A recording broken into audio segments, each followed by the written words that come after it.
사도행전 9장 32절부터 43절까지 함께 읽겠습니다. 그때에 베드로가 사방으로 두루 다니다가 룻다에 사는 성도들에게도 내려갔더니 거기서 애니아라 하는 사람을 만나매 그는 중풍병으로 침상 위에 누운 지 8해라. 베드로가 이르되 애니아야, 예수 그리스도께서 너를 낫게 하시니 일어나 내 자리를 정돈하라 한데 곧 일어나니 룻다와 사론에 사는 사람들이 다 그를 보고 주께로 돌아오니라. 욥바에 다비다라 하는 여제자가 있으니 그 이름을 번역하면 도르가라. 선행과 구제하는 일이 심히 많더니 그때에 병들어 죽음에 시체를 씻어 다락에 누이니라. 룻다가 욥바에서 가까운지라. 제자들이 베드로가 거기 있음을 듣고 두 사람을 보내어 지체 말고 와 달라고 간청하여 베드로가 일어나 그들과 함께 가서 이르매 그들이 데리고 다락방에 올라가니 모든 과부가 베드로 곁에 서서 울며 도르가가 그들과 함께 있을 때에 지은 속옷과 겉옷을 다 내보이거늘 베드로가 사람을 다 내보내고 무릎을 꿇고 기도하고 돌이켜 시체를 향하여 이르되 다비다야 일어나라 하니 그가 눈을 떠 베드로를 보고 일어나 앉는지라. 베드로가 손을 내밀어 일으키고 성도들과 과부들을 불러들여 그가 살아난 것을 보이니 온 욥바 사람이 알고 많은 사람이 주를 믿더라. 베드로가 욥바에 여러 날 있어 시몬이라 하는 무두장이의 집에서 머무니라. 아멘. 부르신 곳에서 복음을 전하라. 부르신 곳에서 복음을 전하라 라는 제목으로 말씀 전합니다.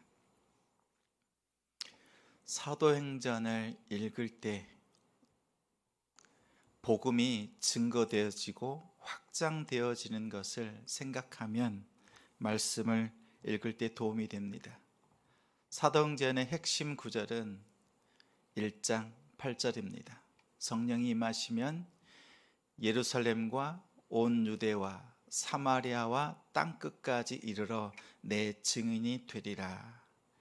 1장 8절 말씀이 마지막 28장까지 어떻게 전개되었는가를 증거하고 있는 것이 사도행전입니다.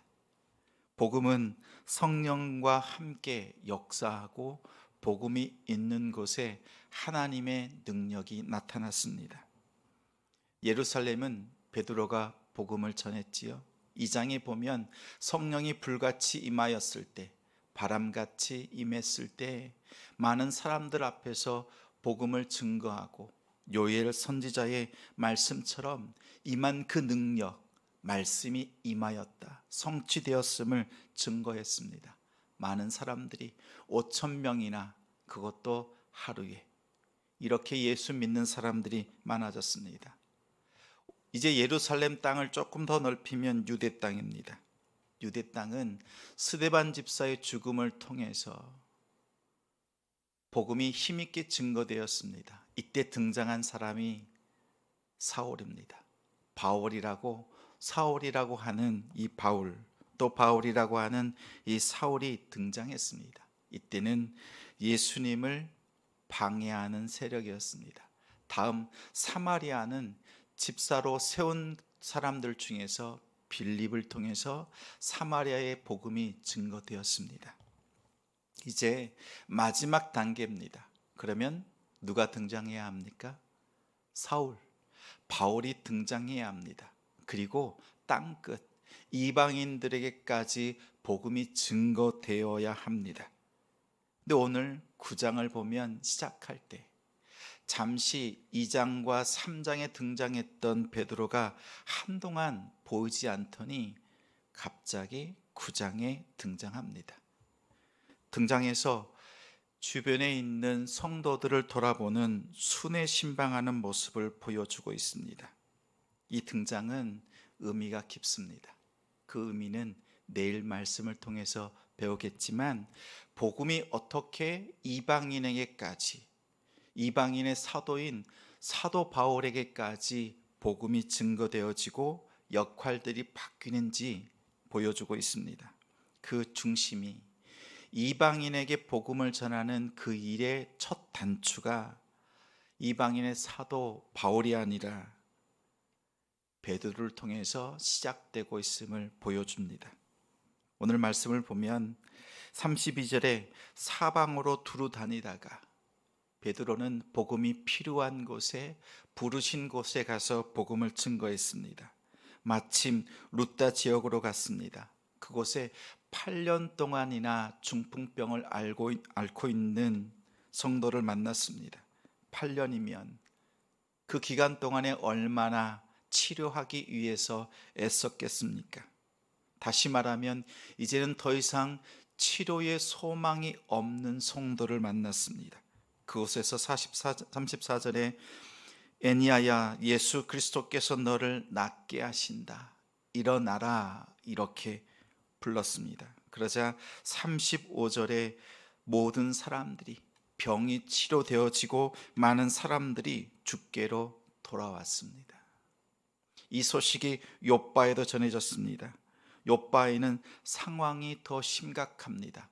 다비다라고 하는 여제자, 선행과 구제가 많은 여자였습니다. 그런데 병 걸린 것이 아니라 아예 병 때문에 죽음을 맞이했습니다. 이러한 소망이 없는, 치료의 기회조차도 없는 그 상황에 베드로는 선포합니다. 다비다야, 일어나라. 그러자 그 안에 육신의 소망이 다 끊어진 그 한 성도의 영혼을 주님께서 다시 부르시고 생명으로 불어넣어 주셨습니다. 그러자 동일한 결과가 있습니다. 병을 치료했을 때, 또 한 영혼이 다시 소생되었을 때에 42절에 온 욥바 사람이 알고 많은 사람이 주를 믿더라. 가만히 보십시오. 복음은 우리의 삶과 동떨어진 것이 아닙니다. 오늘 말씀에 나와 있는 이 능력은 2000년 전에 예수님께서 하셨던 일, 베드로가 똑같이 했다, 감동스러운 말씀으로 끝나는 것이 아니라 복음은 항상 우리의 삶 속에서 능력으로 임합니다. 그것이 생명을 살려내는 치료의 역사이든지 다시 소생케 하는 역사이든지, 복음은 우리의 육신과 영혼을 다시 살려내는 능력의 말씀입니다. 복음은 우리를 일으켜 세웁니다. 베드로는 두 지방에 가서 똑같이 선포합니다. 애니야야, 일어나라. 다비다야, 일어나라. 이것이 복음입니다. 육신을 살려내는 것, 영혼을 다시 소생시키는 것은 하나님께서 부르신 그 자리에서 베드로처럼 복음을 힘있게 증거하는 것입니다. 복음은 내가 가지고 있는 것을 선포한 것이 아니라 주께 받은 것을 선포하는 것이기에 오히려 담대할 수 있습니다. 때로는 내 행동, 내 마음, 내 여건을 따지면 도무지 복음을 전할 마음이 생기질 않습니다. 그러나 우리의 복음의 선포는 예수 그리스도께서 내게 주신 것, 내가 만난 예수 그리스도를 선포하는 것입니다. 성도여, 일어나라. 이것이 복음입니다. 우리의 삶 속에 이러한 복음의 능력이 오늘도 살아있는 말씀으로 우리의 삶 가운데 나타나는 줄 믿습니다. 그 결과는 앞서서 말씀드린 것처럼 35절과 42절처럼 베드로가 높아지는 것이 아니라 주께 돌아왔다, 주를 믿었다. 이것이 복음의 결과입니다. 가장 바람직한 결과지요. 예수 그리스도를 믿고 그 만난 기쁨 때문에 온 성이 기뻐했습니다. 우리는 주님께서 베드로를 부르시고 인도하신 그곳에서 복음의 전달자로서, 복음을 증거하는 사람으로서의 역할을 잘 감당하는 오늘 하루가 되길 바랍니다. 베드로는 보내신 곳에서 복음을 힘있게 증거했습니다. 그 증거의 결과는 주께 돌아오고 주님을 믿는 역사가 나타났습니다. 가만히 보십시오. 베드로를 통해서 룻다, 그리고 욥바, 다음 내일은 가이사라에 있는 이방인 고넬료에게 나아가는 길입니다. 복음이 증거되고 복음이 선포되고 복음이 능력으로 나타나는데 룻다와 욥바는 이방인인 고넬료에게 가는 복음의 징검다리가 되었습니다. 우리가 예수 그리스도를 믿게 된 오늘 이 자리에 있게 된 이유는 수많은 사람들의 기도와 헌신과 복음의 전달자들을 통해서 우리에게 복음이 증거되었고, 내가 예수 그리스도를 믿고 돌이키고 예수 그리스도를 영접하게 되었습니다.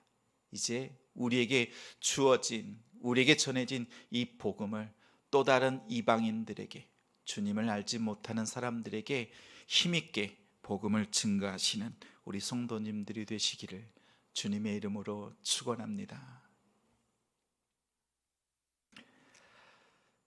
말씀을 기억하며 함께 기도하겠습니다.